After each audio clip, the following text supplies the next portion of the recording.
Nous explorons cette semaine les frontières du paranormal et aujourd'hui nous allons tenter de répondre à cette question récurrente. Sommes-nous seuls dans l'univers? Dans notre région, beaucoup de témoins disent avoir observé des phénomènes étranges dans le ciel et certains se passionnent même pour les ovnis. Grégory Boileau et Olivier Bouillon ont rencontré un ufologue. Il suffit parfois de lever les yeux vers le ciel pour observer des phénomènes étranges. Les ovnis existent-ils? Une vie extraterrestre est-elle envisageable?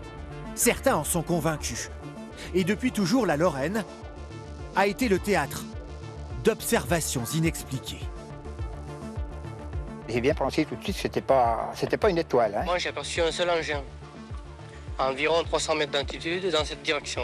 Et c'est la couleur qui est impressionnante. Et c'est de là que j'ai téléphoné chez vous et FR3 pour vous prévenir que j'ai vu ça. Jacques Weber a lui aussi été témoin d'un phénomène étrange.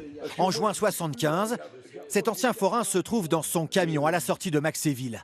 Une plaque rectangulaire et brillante se met alors à tourner autour de son véhicule. Elle avait à peu près 20 de long sur 15. Et puis elle volait. Elle a examiné mon convoi forain. Et puis après, elle était à côté de moi.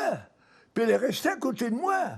Elle n'a pas rentré dans la cabine. Et puis après, elle a foncé sur un gosse en vélo.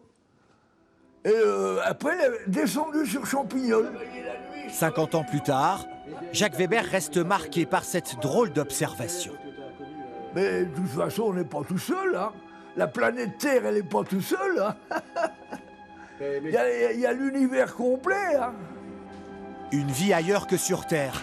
Thierry Levaudel en est convaincu. Cet ufologue lorrain se passionne depuis l'âge de 7 ans pour les ovnis et il a rencontré de nombreux témoins. Là, c'est Jack Crean, célèbre pilote de chasse, qui a vu 3 fois dans la même nuit un ovni en forme de cigare allumé et qui est, dès l'instant où il a mis avec son collègue la post-combustion pour aller vers l'ovni, l'ovni est parti à une vitesse foudroyante. Il a étudié de nombreux cas, notamment ceux de la région, comme l'affaire des Amarantes à Laxou. En 1982, un biologiste affirme avoir observé dans son jardin un objet volant non identifié. Il n'a pas osé le toucher, il aurait pu le faire, mais il n'a pas osé. Et puis, brusquement, les herbes se sont levées et l'objet est parti à toute vitesse dans le ciel. Il a vu que la plante, l'amarande, enfin les fleurs, l'amarande, étaient séchées juste à côté, alors qu'elles étaient en pleine forme. Ingénieur chimiste de formation, Thierry Levaudel est également membre de l'Académie d'ufologie. Un passionné à la recherche de réponses. Nous, on est là depuis à peine 10 000 ans. Il y a peut-être d'autres civilisations qui sont là depuis 1 milliard d'années, depuis 100 millions d'années, depuis 1 million d'années simplement. Est-ce que vous pensez sincèrement que nous, sur notre petite boule ridicule, on soit seuls dans l'univers? Ça paraît peu probable, franchement. Alors, pour tenter de percer les mystères du ciel, il existe en France le GEPAN, un service rattaché à l'Agence spatiale française. Christian Comtesse a été enquêteur régional pour la structure. Il a notamment résolu l'énigme de l'OVNI de Chamblay, un ballon d'enfant dans le ciel qui avait été pris pour une soucoupe volante. Il y a 80% dans l'ensemble des observations d'OVNI qui sont résolues.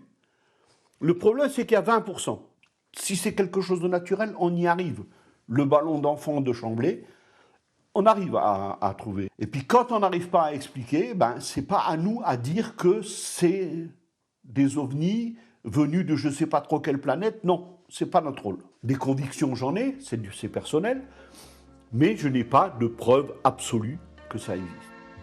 Chaque année, le GEPAN enquête sur quelques 200 signalements de phénomènes étranges observés dans le ciel. Quelques cas vont rester réellement sans explication, assez pour convaincre tous les ufologues de France.